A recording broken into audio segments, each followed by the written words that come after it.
Should we start? No? Ladies first? No, say it, because I think it sounds really nice with your accent. And welcome to Archwell Audio.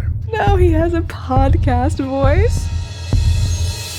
No, we're a fantastic team. We know we are, and we'll always be us together as a team. So People should expect the real me in this, and probably the me that they've never gotten to know.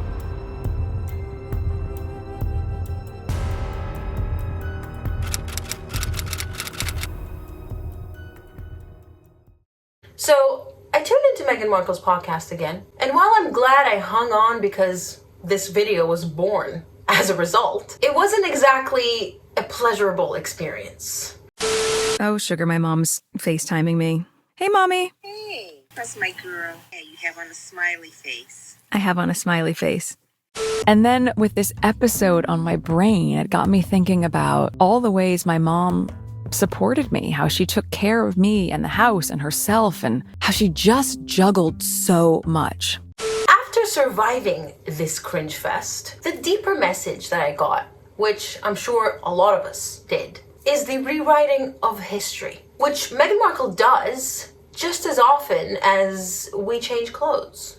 I had the most beat up, hand-me-down, but awesome Ford Explorer Sport. In the morning would start and it sounded like a steamboat engine. This thing was like on its last leg. My father doted on her so much, and there's a story behind that Ford Explorer, by the way. It wasn't a beat-up old Explorer.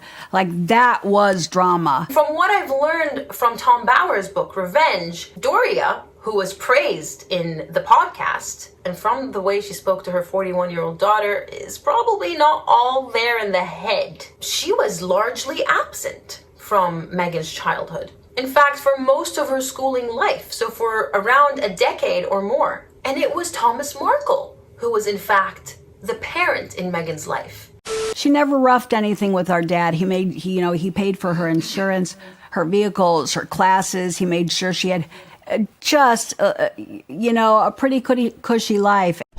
It was through scholarships, financial aid programs, and work study, where my earnings from a job on campus went directly towards my tuition, that I was able to attend university. In a nutshell, her father gave her everything. You can see from her TIG blog, from her Instagram posts, and also from earlier interviews that she was quite proud of her father and the influence that he has had on her, especially during her formative years, where, by her own admission, he encouraged her to be a feminist, to fight for what's right, and to draw her own box if she ever felt like she didn't belong. Which got me thinking naturally about all the other men that she used and discarded on her way up to where she is today.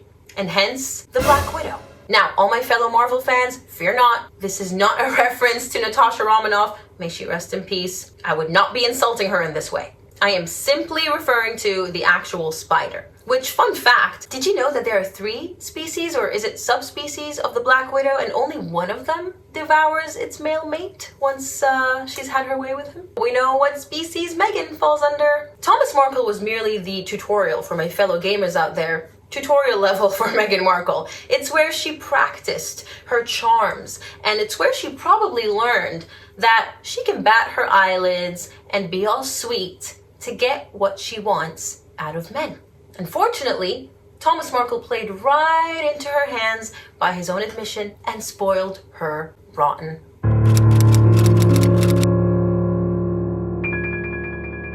So once Meghan got her training wheels off, she met Trevor. Now, Trevor himself was an aspiring Hollywood producer, and eventually he actually started working on some pretty big projects that big stars were attached to, such as Remember Me, with Robert Pattinson as the star. Robert Pattinson was a heartthrob in the 2010s when I was a teenager. So I'm assuming it was a good project for Trevor's name to be attached to as producer, and guess who landed a cameo, coincidentally, completely based on her own merit, in that movie?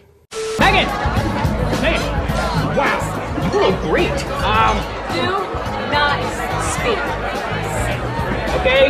Meghan continued to land small, nameless roles while she was with Trevor, but she hit the jackpot in August 2011 with Suits. There are rumors that Trevor helped her land that audition and that role. I have no facts to back that up. All we know is that Meghan got a call from her agent to audition for the role, and she got it. Whatever it was that landed her that role, in Meghan's eyes, she was elevated. More specifically, she was elevated above Trevor. And what follows was the notorious, heartless, steely cold story of mailing her husband her wedding rings. And this came out of the blue, by all accounts, including Thomas Markle, who was very much in contact with Trevor at the time. And that's how we know that Trevor was absolutely devastated. But the Black Widow had struck and had devoured her mate after she deemed that he was no longer useful.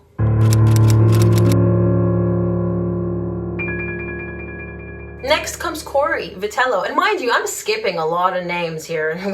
We'll be here for a long time if we're going to talk about every single person that Meghan Markle used and discarded as she ascended her seemingly endless ladder. But Cory, handsome, famous, very well loved, popular chef in Toronto. The thing with Meghan is, and we've touched upon this multiple times on the channel before, she's a chameleon. And around this time, based on the Tig blog, her Instagram, and even her interviews on YouTube, she starts obsessing over the Harvard Room. She calls it her favorite restaurant in multiple interviews, multiple posts. And guess who worked there?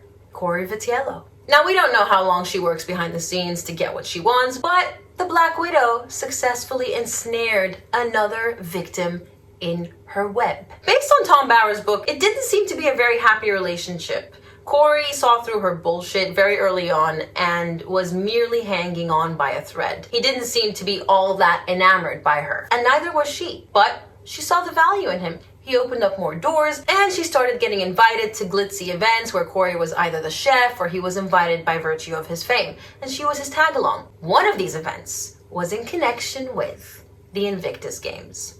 Fast forward to May 2016, where the Black Widow lands her eyes on her next and latest target.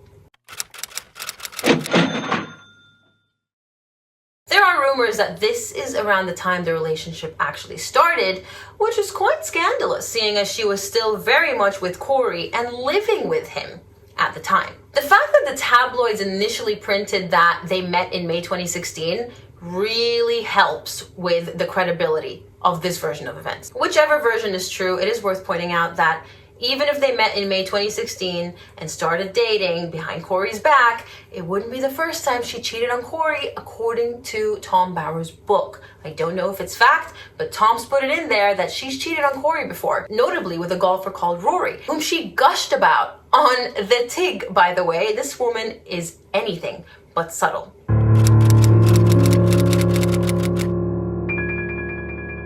And here we are in the present, watching in real time the Black Widow with her trapped prince, who, by the way, is no angel himself, getting devoured before our very eyes. Where there was once life and enthusiasm and vibrance, there is now dullness and sadness and emptiness. He's even lost his name in the process. I mean, he started off being Prince Harry, then she started referring to him as Harry, Has, H. For a long time to H. That's what I call him. Yeah. And now he's been relegated to my husband. My husband? My husband's helping me. Oh, my husband? Oh, he's great.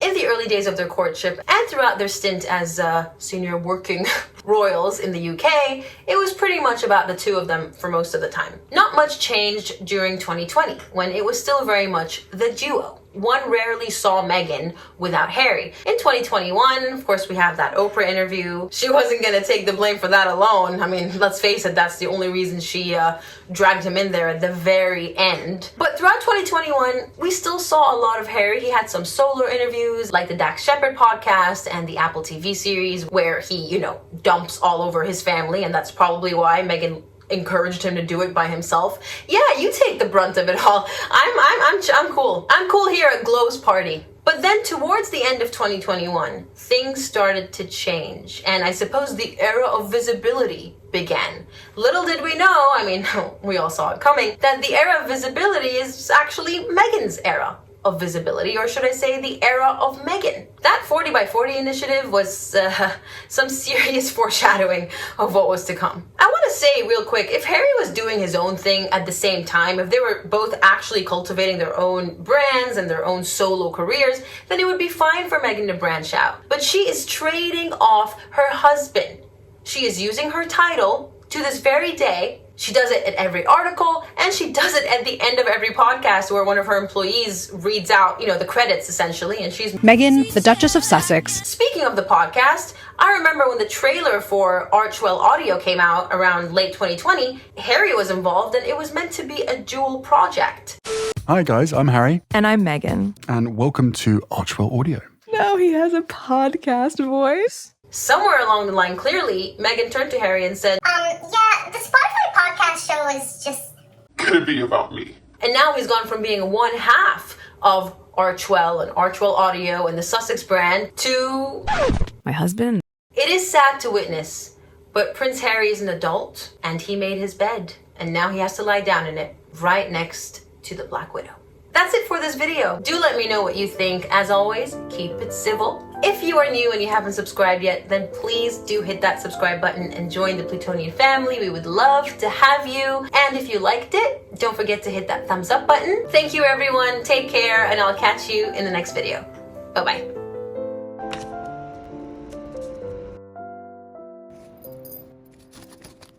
No Zachary's were hurt in the filming of this video.